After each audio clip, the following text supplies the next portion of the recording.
press the bell icon on the YouTube app and never miss another update. Let us continue with the biotechnology applications.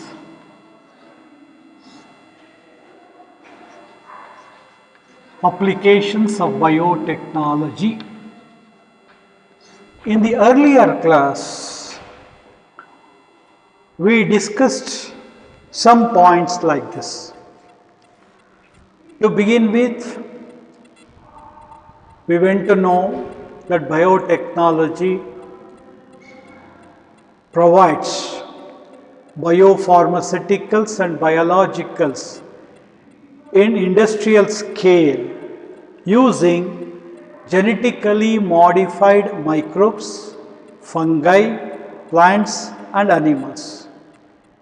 Biotechnological applications are therapeutics, treatment, diagnosis and providing genetically modified crops for agriculture, bioremediation, proper treatment of the environment using genetically modified microbes, processed food, and then especially waste treatment and energy production.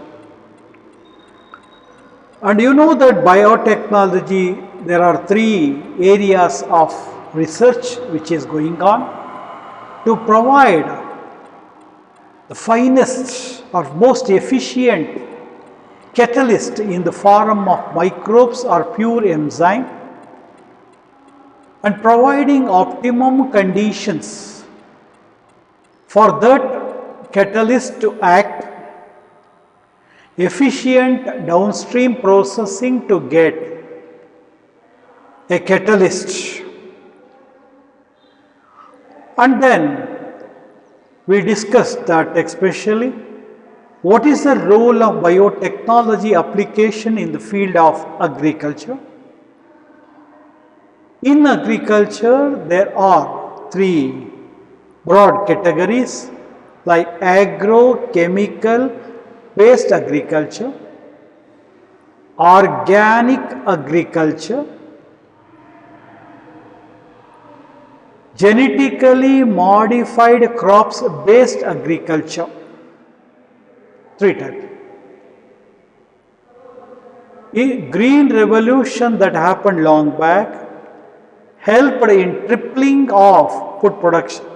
Mean the production during green revolution increased threefolds. But in that increase that happened long back is not sufficient to feed the growing population. That success in green revolution was due to better varieties, better management practices and use of agrochemicals like fertilizers and insecticides. The farmers in developing countries find that these agrochemicals are too expensive, and also those agrochemicals are harmful to the environment. They cause pollution to water as well as soil. And through that, a brood varieties existed at the time. Through conventional breeding, it is not possible to provide food for the existing population. So scientists thought, what is the other alternate? They came out with genetically modified crops. And what are the advantages these genetically modified crops will have to the earlier ones? They are more tolerant to abiotic stresses like heat, cold, saline salt, and drought. And also they had a less reduced or less reliance on pesticide, because the pesticides were not required, because through genetic modification we can develop pest resistant varieties, something like biopesticides. We discussed about BT cotton. And then reduced post harvest losses. After harvesting, the crops should not become waste. And also increase efficiency of mineral usage. Particularly, the minerals should be properly used by plants, they should not be early exhausted. And then increase in nutritional value, like one example we discussed about golden rice, which is vitamin A enriched. And then we discussed about the concept of pest resistant varieties. With reference to pest resistant varieties, there is a bacteria by name Bacillus thuringiensis. The short form of it is BT. It has got genes which we call them as cry genes. If these cry genes are able to produce toxins, so those toxins in bacteria are in the form of protoxins, that is inactive form. So these genes of the Bacillus thuringiensis are target particular insects. They are specific target,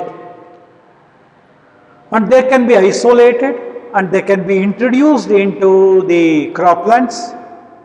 They are depending on the type of a crop and also the type of the pest they attack. And in that they have developed many plants like BT cotton, BT rice, BT tomato, BT soybean, etc. One such example what we have studied in the earlier class was BT cotton. So cotton will be attacked by a stem borer by name bollworm. Bollworm will bore the shoot of the cotton plant and reduce the yield. What is a very good idea the scientists did? They introduced two genes from Bacillus thuringiensis to cotton plant. From Bacillus thuringiensis to cotton plant. What was those two genes? Number one is Cry1AC, the other one is Cry2AB. So when those two genes are introduced into cotton plant, now the cotton plant is called BT cotton. Why? Because it has got genes from Bacillus thuringiensis. This BT cotton, inside it will produce protoxins. When bollworm attacks this BT cotton, so these protoxins will enter into the gut. In the gut, due to the alkaline pH, the protoxins are converted into active toxins and they will create the pores in the midgut. They swell the epithelial cells and lyse them. Lysis means breaking. So thereby it finally results in death of the bollworm. In this way, the cotton plant itself gets protected from the bollworm. So it is something like biopesticide like. Likewise, I did tell you in the last class that there is one more gene by name Cry1AB, which has been introduced into cotton plant to get itself protected from borer. These are the things which we discussed in the last class. Right now, next we'll continue with the same pest resistant crop plants. We have got one more way one more method to make it pest resistant. There is one nematode by name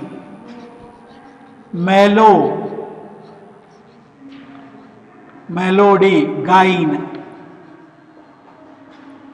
incognita,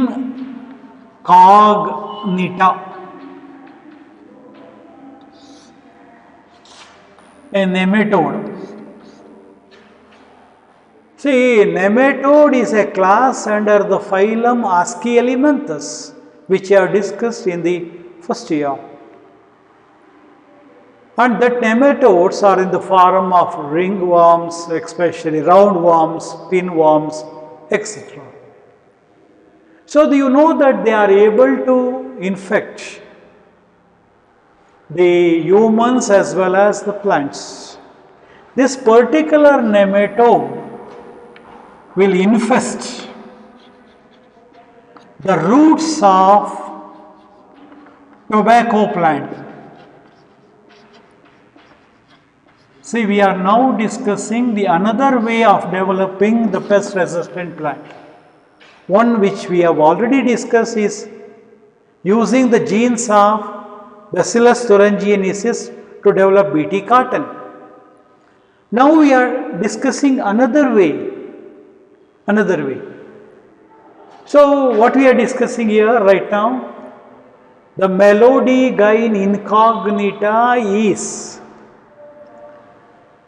a pest. This will infest the roots of a tobacco plant. When it infests the roots of the tobacco plant, what will happen? The yield of the tobacco plant will be reduced. What we use from the tobacco plant? The leaves. The quality will be destroyed, the number of leaves will be destroyed. This scientist thought a novel idea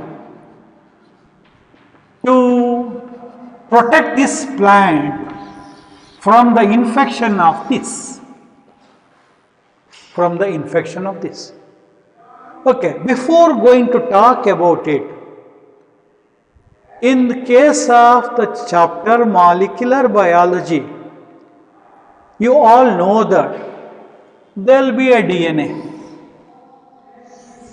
DNA will be having how many strands? Double stranded. And you know about one called transcription unit. What is this? Then it is called promoter. And what is this? Terminator. And this strand, the DNA strand, will be called as non-coding, or otherwise be called as sense strand, sense strand. You know that RNA will be produced over it. From year to year, RNA will be copied in the complementary fashion. And then you know that this RNA will be producing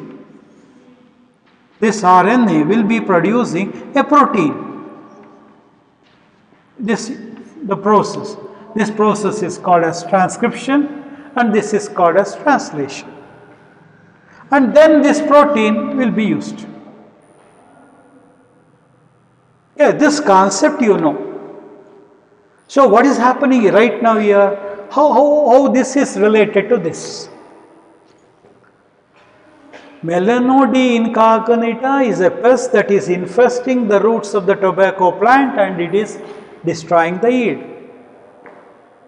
And if this can survive here, it can produce certain proteins which are helpful, then only it can destroy it.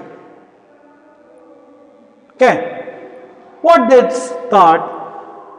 Okay, let's imagine. What is this strand is called? Sense strand.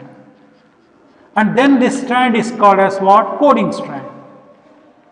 Why so? Because the sequence of this strand and the sequence of the mRNA synthesized is same, except in the place of uracilla it will be a thymine. Yes, you know that. Okay, this will not copy an RNA. Just imagine if this also copies an RNA. ಸುಮ್ಮನೆ ಒಂದು imagine ಮಾಡ್ಕೊಳ್ಳಿ, cell strand ಇಂದನೂ ಒಂದು DNA RNA ಬರುತ್ತೆ ಅನ್ಕೊಳ್ಳಿ. I just repeat, I'm not, for a time being, just forget this, let us concentrate on this.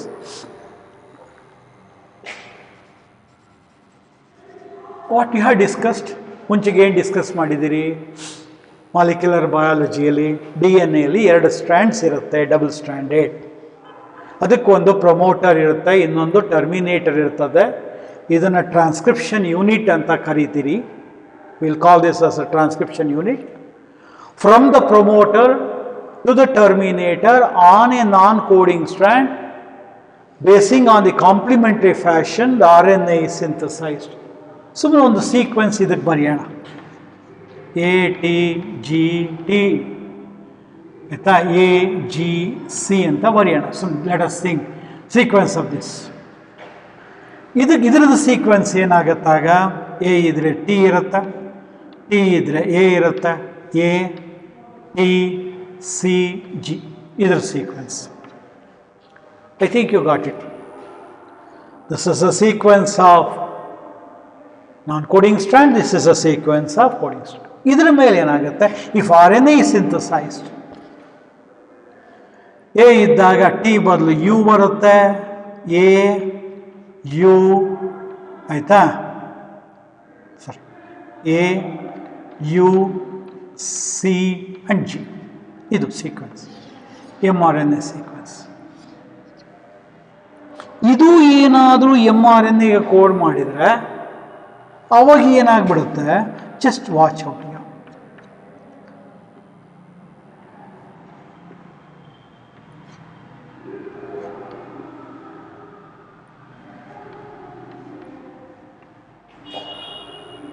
Okay, this is a sequence of mRNA. ಇದು ಕೂಡ mRNA, ಇದು correct mRNA ಆಯ್ತಾ. ನಾನ್ coding strand ಇಂದ ಬಂದಿದ್ದು correct, ಇದು coding strand ಬಂದಿದ್ದು ಇದು RNA. ಇವೆರಡನ್ನು ವಾಚ್ ಮಾಡಿ. ಈಗ ಜಸ್ಟ್ ವಾಚ್ ಇಟ್ ಯು ಇಲ್ಲ, ಬೋತ್ ಆರ್ ಕಾಂಪ್ಲಿಮೆಂಟ್ರಿ. ಸೊ ಈ ಪ್ರೋಟೀನ್ ಬರಬೇಕಾದ್ರೆ ಸಿಂಗಲ್ ಸ್ಟ್ರ್ಯಾಂಡ್ mRNA ಇದ್ರೆ ಒಂದು ಪ್ರೋಟೀನ್ ಬರುತ್ತೆ. ಅದ್ರ ಬದಲು ಈ ಸ್ಟ್ರ್ಯಾಂಡ್ ಏನಾದರೂ ಬಂದರೆ ಇಲ್ಲಿ ಏನಾಗುತ್ತೆ, ಇದು ಡಬಲ್ ಸ್ಟ್ರ್ಯಾಂಡೆಡ್ mRNA ಆಗಿಬಿಡುತ್ತೆ. Double stranded mRNA, and you know that it cannot translate into a protein. So this is an idea the scientist had in the mind. Okay, I just repeat. Once again, I will just repeat this. We are discussing about transcription unit, double stranded DNA, promoter region, terminator region. This will synthesize a protein from non-coding strand.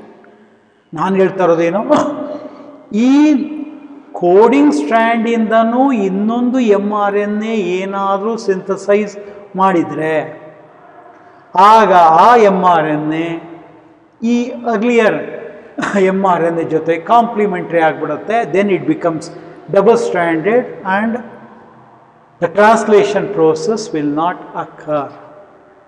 Translation can occur only when mRNA is single stranded. Basing on its sequence, the proteins, mean amino acids, are added. Okay. Keeping that in mind, now let us think so. We will correlate that into here.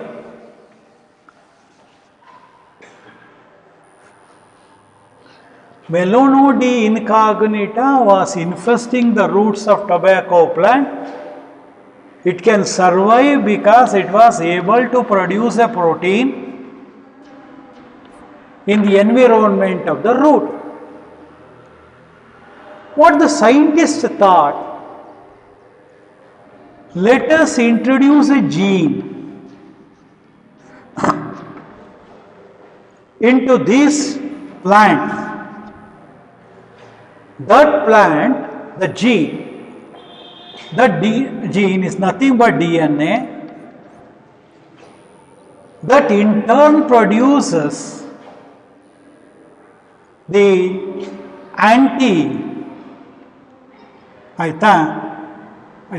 sense strand. Okay. That DNA you can say produce complementary RNA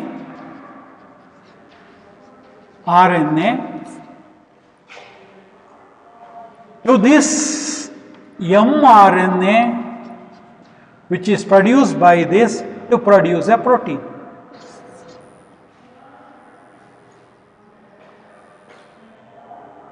Okay. It is something like the scientists were against this expressing into a protein. They did not wanted this protein to be produced. If the proteins to be produced, then this tobacco plant, this can infest it. So avoid this protein, it cannot infect the roots. That is why. For that what they introduce a DNA into a tobacco plant, which in turn produce a complementary mRNA to this mRNA of this nematode. So thereby both of them will become double-stranded RNA. This concept is called as RNA interference, or in a short way we can write it as RNAi. It is a concept of gene silencing. Concepting of what? Gene silencing. We know about gene expression. We know about gene activation. Here they want to inactivate the gene of this particular one inside a roots of the tobacco plant. So thereby this cannot survive in the root. They want to make the condition harmful for this pest to survive inside the root of a tobacco plant. I think you are getting my point very clear. Let us once again discuss the same concept.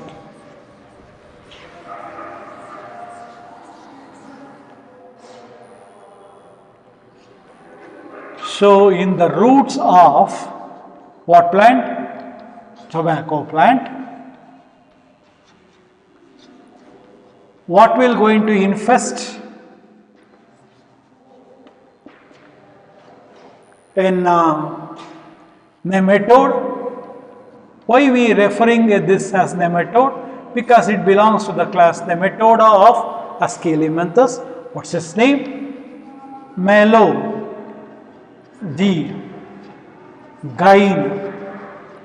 incognita. When this nematode infests these roots of tobacco plant, what will happen to tobacco plant? Its yield gets reduced. How this can survive inside the tobacco plant? By producing a protein. This can survive in the tobacco plant by producing a protein. For that what it has got? It has got a gene. From the gene what it is producing? A single-stranded mRNA. What it is producing? Single-stranded mRNA. When that mRNA by what process? By translation process, it will produce protein. If the protein is there, it can survive. What the scientists thought? Let us introduce a gene here into this plant. How to introduce a gene to this plant?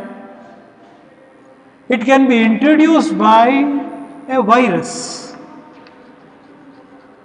Through virus, the gene can be introduced to this. Or it can be introduced with the help of mobile genetic element. Mobile genetic element. And what is that mobile genetic element is called as transposons.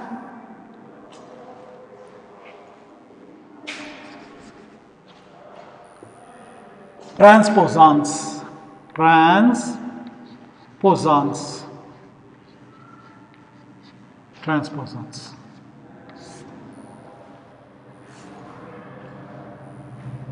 What is to be introduced into a plant?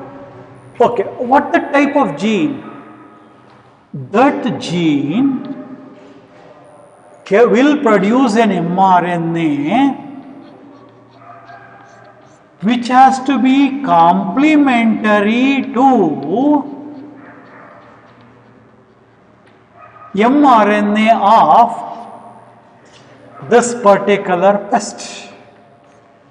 Pestina mRNA tobacco ಪ್ಲಾಂಟ್ಗೆ introduce ಮಾಡುವ gene produce ಮಾಡೋ mRNA complementary ಆಗಿರಬೇಕು ಅಂತ gene introduce. ಜೀನ್ಸನ್ನು ಹೇಗೆ introduce ಮಾಡಿದ್ರು? Through either with virus or other one is mobile genetic element, that is ಟ್ರಾನ್ಸ್ಪೋಸಾನ್ಸ್.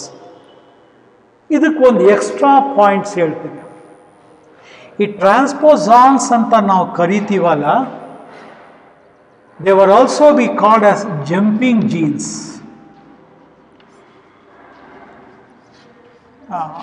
ತಕ್ಷಣಕ್ಕೆ ಒಂದೊಂದು ನಿಮಗೆ ಡೌಟ್ಗಳು ಬರ್ತದೆ, ಜಂಪಿಂಗ್ ಅಂದರೆ ಜಂಪ್ ಮಾಡ್ತಾವ ಸಾರ್ ಅಂತ. ಸೊ ದೇ ಸ್ವಿಚ್ ಓವರ್, ಅಂದರೆ ಒಂದು ಪಾರ್ಟಿಂದ ಇನ್ನೊಂದು ಪಾರ್ಟಿಗೆ they will make A move. And they were discovered by A scientist by name Barbara McClintock.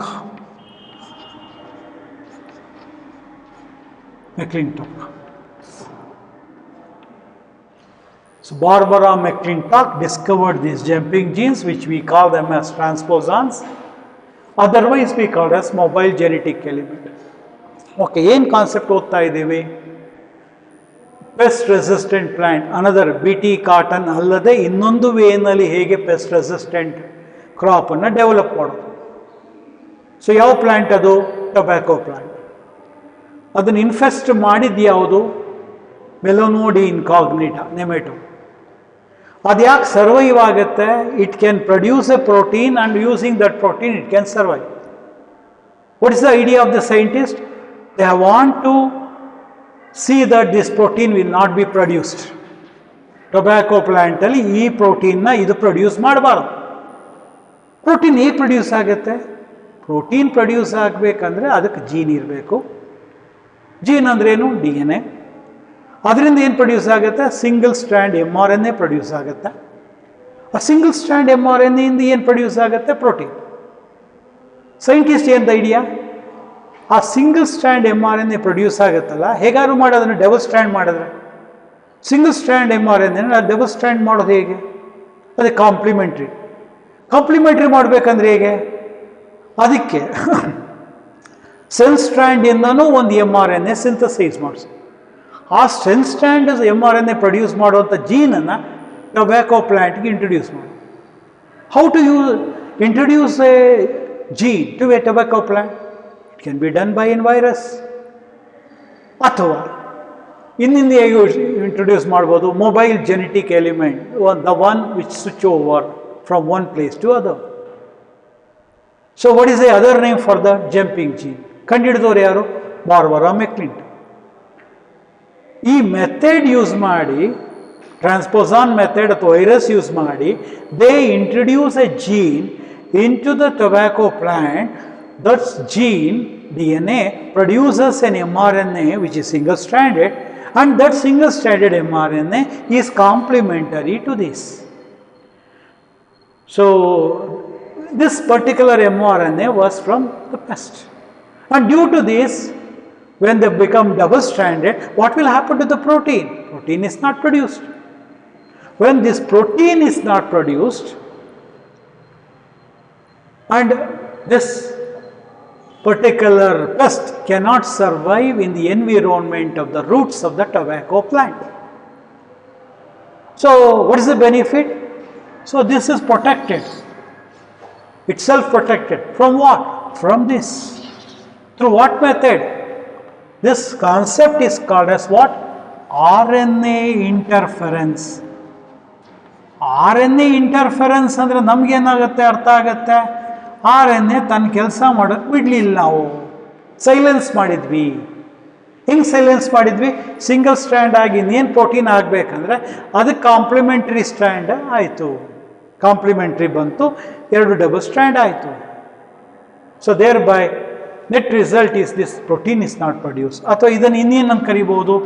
Gene silencing.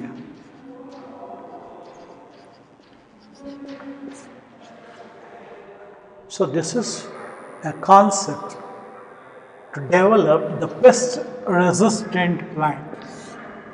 Pest resistant plant. So this is a concept. Okay. And now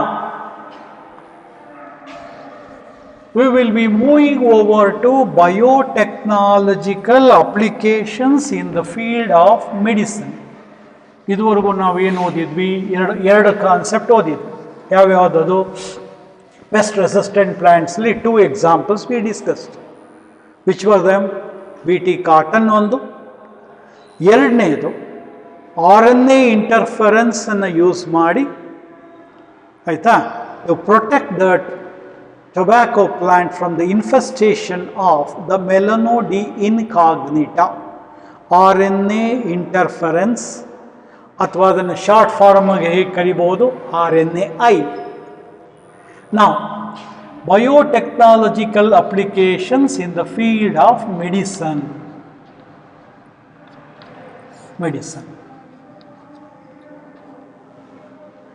You know that therapy andre therapeutics. See, it's a recombinant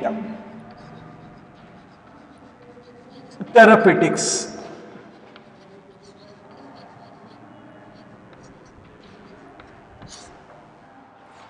See, one the concept is there. Just let us, before going to talk about this, ಒಂದು plant ಇದೆ, Brassica napus ಅಂತ ಒಂದು plant. ಇದು genetically modified. ಇದರಿಂದ we are getting that uridine ಅಂತ. We are getting a uridine. ಇದೇನಿದು? It is against anti clotting. ಇದೇನು ಮಾಡುತ್ತೆ? ಕ್ಲಾಟಿಂಗ್ ಆಗೋದನ್ನು ತಡೆಯುತ್ತೆ. Okay, the genes produce this particular iridine was introduced into Brassica naphysis. This belongs to the family, mustard family plant. Mustard andre sasve family, the plant. Scientists, through genetically engineering, they have introduced the gene of iridine into these plants, and they in turn produces this. This will be used for human usage. So the genes for iridine were extracted from human source, and if these are used from other source genes, then they may cause some allergy, and the proteins, they may cause some allergic reactions, and it will have an effect. But if they are obtained from a human source, then they can be clearly used. They cannot cause immunological responses.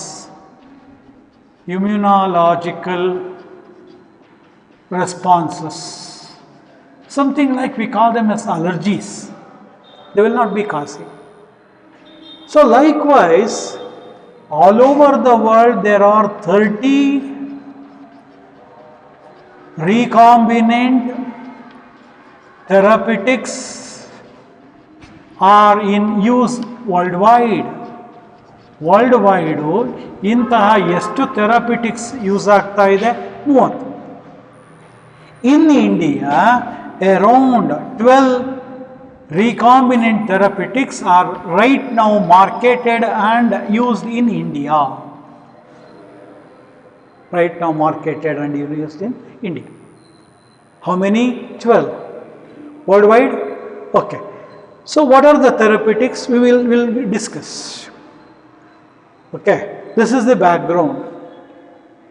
So if the medicines, especially therapeutics, means treatment. Recombinant means recombinant DNA, genetical modification. You have studied this. And they have introduced the gene of hirudin to the brassica plant to get this anti-clotting one. Okay. Now, if we see, since they are obtained from human sources, they will not cause any immunological responses. How many recombinant therapeutics are used right now in the world? 30. In India, 12. Okay. Let us discuss about one such recombinant therapeutics. See, I think you are aware of insulin. Whenever we talk about insulin, what exactly comes to your mind? You know that it's an hormone. What type of an hormone? A protein hormone.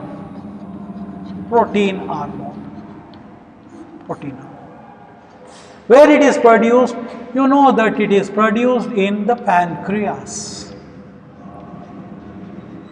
And what type of cells are there? You know that islets of Langerhans, we have beta cells that in turn produce this hormone. Okay, if this hormone is insufficient, if insulin is insufficient in a person, if the insulin is insufficient, what will happen? You know that the glucose level in blood of such person will increase. What is that condition is called? Hyperglycemia, or you call that as diabetes. Higher glucose level in blood. Okay. So if this insulin is not produced in human, what is the other way? Can it be obtained from any other animals? What's the difference if they are, for example, insulin in earlier cases was obtained from slaughtered cows and pigs. ಈ ಸ್ಲಾಟರ್ಡ್ cows and pigs ಅಂದ್ರೇನು? ನಿಮಗೆ ಗೊತ್ತು, ಹಸುನ ಹಂದಿನ ಮಾಂಸಕ್ಕೋಸ್ಕರ cut ಮಾಡ್ತಾರೆ, slaughtering ಅಂತ ಕರಿತೀವಿ. ಆ ಸ್ಲಾಟ್ರಿಂಗ್ ಮಾಡುವಾಗ ಆ ಸ್ಲಾಟರ್ಡ್ ಅನಿಮಲ್ಸ್ಗಳ ಪ್ಯಾನ್ಕ್ರಿಯಾಸಿಂದ ಇನ್ಸುಲಿನನ್ನು ಎಕ್ಸ್ಟ್ರಾಕ್ಟ್ ಮಾಡ್ತಾರೆ, ಐಸೋಲೇಟ್ ಮಾಡ್ತಿದ್ರು. That use to be very small amount, 1 hour. Okay? And that insulin was provided to the humans who are insulin deficient. ಯಾರಿಗೆ ಇನ್ಸುಲಿನ್ ಕಡಿಮೆ ಇರ್ತಿತ್ತು, ಅರ್ಲಿಯರ್ ಕೇಸಸ್ಸಲ್ಲಿ ಸ್ಲಾಟರ್ಡ್ ಕೌಸ್ ಅಂಡ್ ಪಿಗ್ಸ್, ಅವುಗಳಿಂದ ಎಕ್ಸ್ಟ್ರಾಕ್ಟ್ ಮಾಡಿದ insulin they were injected to man. And whether the insulin was same, of course, but it used to cause some allergy to certain persons. ಇದು allergy ಉಂಟು ಮಾಡ್ತಿತ್ತು. ಒಂದೇದು. ಇನ್ನೊಂದು question ನಮ್ಮ ಮನಸ್ಸಿಗೆ ಬರುತ್ತೆ, whether insulin can be taken orally. ಮಾತ್ರೆ ರೀತಿಯಲ್ಲಿ ಇನ್ಸುಲಿನ್ ಅನ್ನು ತಗೋಬಹುದಾ? ಇನ್ಸುಲಿನ್ ಅನ್ನು ಮಾತ್ರೆ ರೀತಿ ತಗೊಳಕ್ಕಾಗಲ್ಲ. ಕಾರಣ ಯಾಕಂದ್ರೆ ಅದು protein. If you take it orally, you know that the proteins will be digested in our digested system, and what you get amino acids. ನಮ್ಗೆ ಅಮೈನೋ ಆಸಿಡ್ಸ್ ಬೇಕಾ, ಇನ್ಸುಲಿನ್ ಬೇಕಾ? ಇನ್ಸುಲಿನ್ ಬೇಕು. We have amino acids, but we have to have that insulin. So what is outright? ಮತ್ತು ಇನ್ನೊಂದು question ಡೈರೆಕ್ಟಾಗಿ ನೀವು ಬರುತ್ತೆ, sir ನಮ್ಮ ಮನೆಯಲ್ಲೆಲ್ಲ ಇನ್ಸುಲಿನ್ ಮಾತ್ರೆ ತಗೋತಾರೆ. ಇನ್ಸುಲಿನ್ ಮಾತ್ರೆ ಅಲ್ಲ, ಇನ್ಸುಲಿನ್ ಪ್ರೊಡಕ್ಷನನ್ನು ಸ್ಟಿಮ್ಯುಲೇಟ್ ಮಾಡೋದಕ್ಕೆ, ಪ್ಯಾನ್ಕ್ರಿಯಾಸ್ನ ಬೀಟಾ ಸೆಲ್ಸ್ನ ಸ್ಟಿಮ್ಯುಲೇಟ್ ಮಾಡೋದಕ್ಕೆ ಸ್ಟಿಮ್ಯುಲೇಟರ್ಸ್. So what do you know? Sugar level, glucose level in the blood, if it increases, to reduce the glucose level, what is required? Insulin is required. Actually, what is an insulin? A protein hormone produced where? In the beta cells of islets of Langerhans. You know that pancreas can act both as endocrine gland and exocrine gland. Endocrine gland is called as islets of Langerhans. There we have that alpha cells and beta cells. The beta cells in turn produce insulin. It helps to reduce, lower the glucose level in blood. And if his insulin was previously was not available, and in that case what they used to do? They used to get it from the pancreas of what? Slaughtered animals. What animals? Cows and pigs. How much? They get very less amount. Whether that was compatible with the humans, if they injected, some cases it used to cause allergic, and also it is of very less quantity. Okay. And what the idea? You just imagine, you know that the genes can be introduced into bacteria. Yes, through biotechnology, through use of vectors. And if that, having the genes, if they are made into a protein, insulin can be synthesized. Yes, of course. Now, instead of all doing this, you can go for recombinant DNA technology. That is what exactly the concept. This is the background. Now we will go for the next concept. Okay. Coming back to insulin.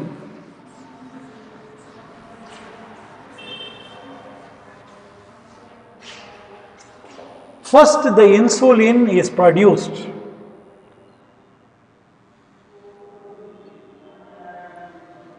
in the form of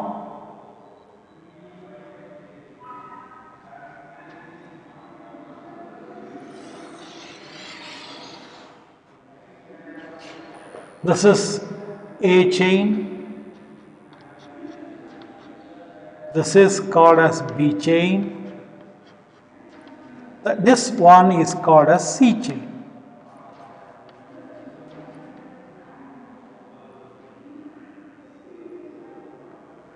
And this is referred as proinsulin.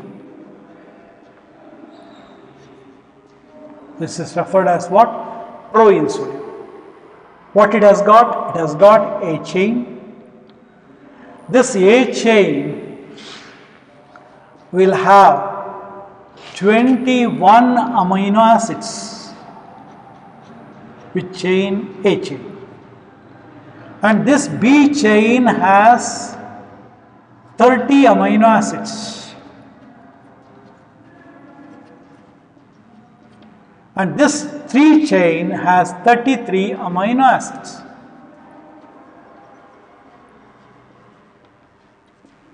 This is proinsulin. Even in humans it is produced in this form. Actual insulin will be having only 2 chain. One is A chain, the other one is B chain. Both are connected by disulfide bridges or disulfide bonds. This C chain has to be removed. C chain has to be removed. This is the functional insulin.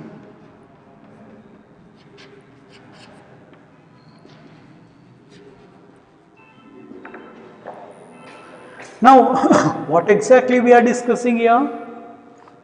We are discussing regarding the structure of an insulin. Actually, what is insulin? A protein hormone. So, whether insulin is produced as insulin or proinsulin. What's the difference between these two? This is an inactive one and this is an active one. What is another difference? It has got A chain, B chain with C chain, but it has got only A chain and B chain connected by disulfide bond without C chain. What are these? What is meant by A chain? It's an amino acid chain. What is B chain? Amino acid. How many amino acids are there in B chain? 30. A chain? 21. What's the amino acid in C chain? 33. And what they did was, through genetic engineering, they introduced the gene for A chain and to another E. coli they introduce a gene for B chain separately. ಏನು bacteria ತಗೊಂಡ್ರು? E. coli bacteria ತಗೊಂಡ್ರು. Through help of the vector plasmids, they introduce a gene for A chain to one bacteria, gene for B chain to another bacteria, and then they got this A chain and B chain separately. There was no problem of removing C chain now. And then they combined both these chain with disulfide bonds. What they were able to get? Functional insulin. And the genes, human genes, were introduced into E. coli.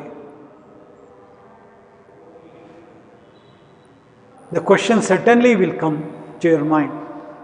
Sir, if human genes are introduced, human is a eukaryote. E. coli is a prokaryote. So thereby, what they do is, they go for reverse transcription. Okay, then they will introduce, they remove that, because you know that the eukaryotes will have exons and introns. Okay, and then that problem can be overcome by reverse transcription and that segment can be introduced. So separately, to separate bacteria, they introduce gene for A chain and gene for B chain, and then they combine this to get what exactly? The functional insulin. And also basically, since then, which company did this? A company by name Eli Lilly, which it's an American company, US company, which year? 1983. In the year 1983, a company, US company by name Eli Lilly, for the first time in the large scale they could produce the human functional insulin, and since the genes were from humans, it is also be called as what? Humulin. Humulin. What's the name given to this insulin produced from recombinant DNA technology? Humulin. Produced by Eli Lilly, US company in the year 1983. Let us just recollect it. Okay, recollect from this point. we are discussing regarding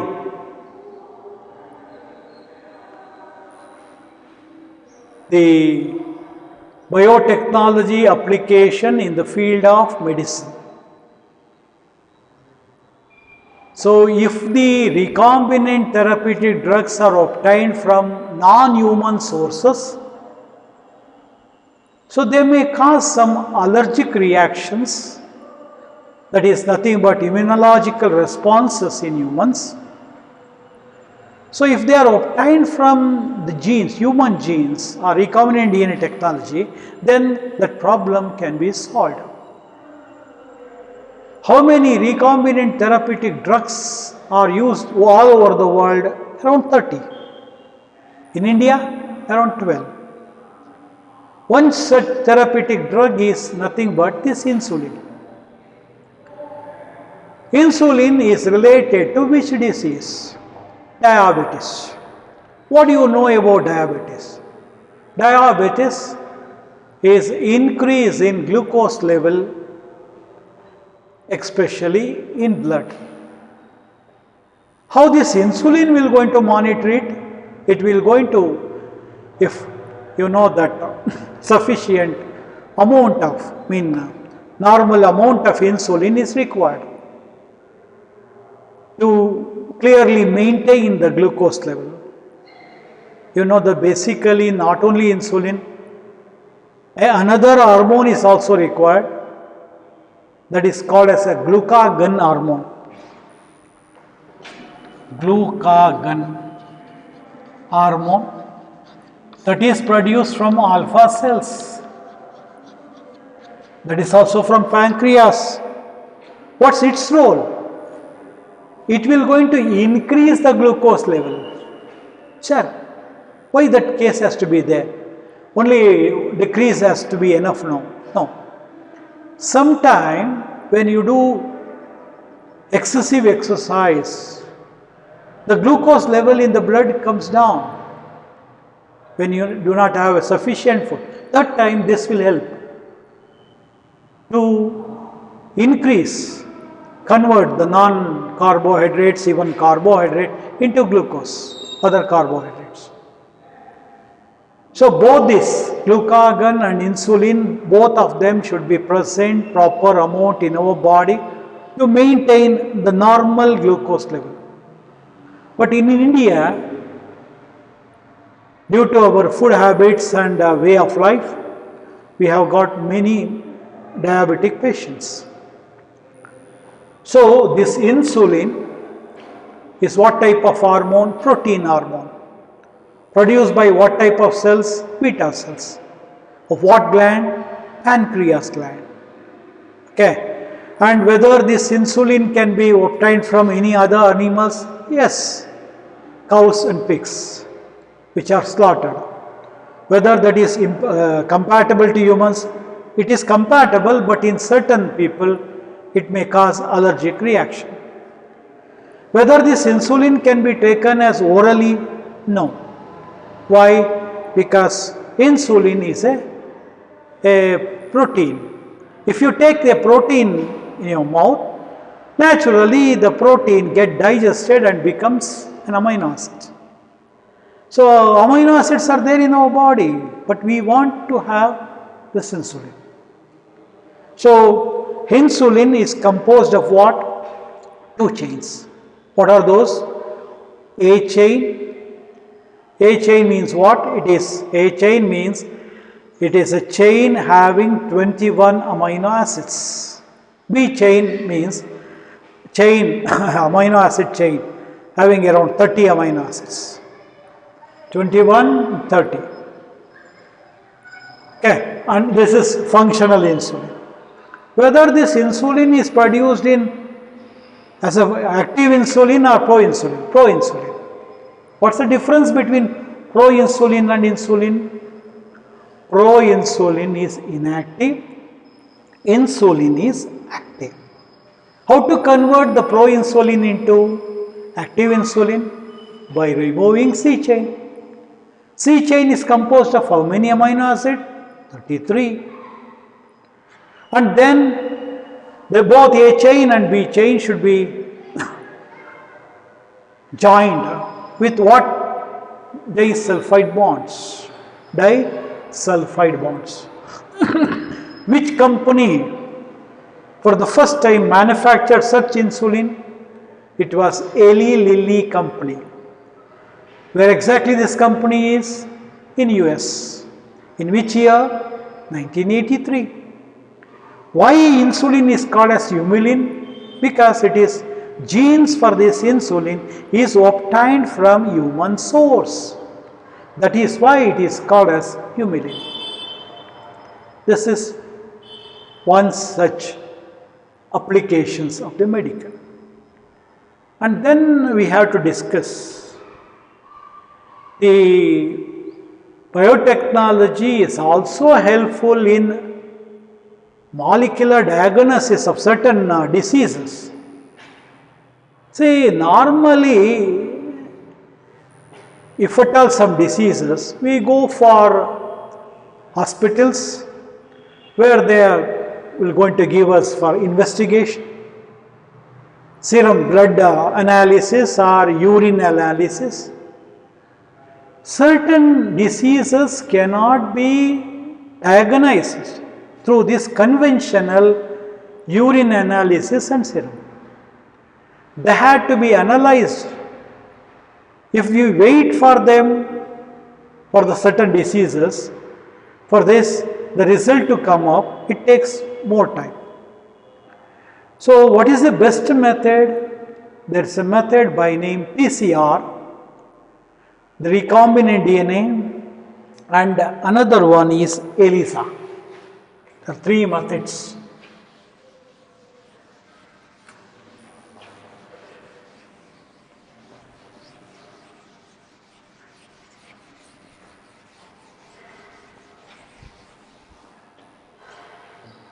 One, PCR technique. Other one is ELISA. Full form of this is polymerase chain reaction, which you already discussed in the earlier chapter. ELISA, enzyme linked immunosorbent assay. These two techniques are helpful in diagnosis of certain diseases which cannot be diagnosed by conventional urine analysis and serum analysis. All these concepts we will going to discuss in our next class. Thank you.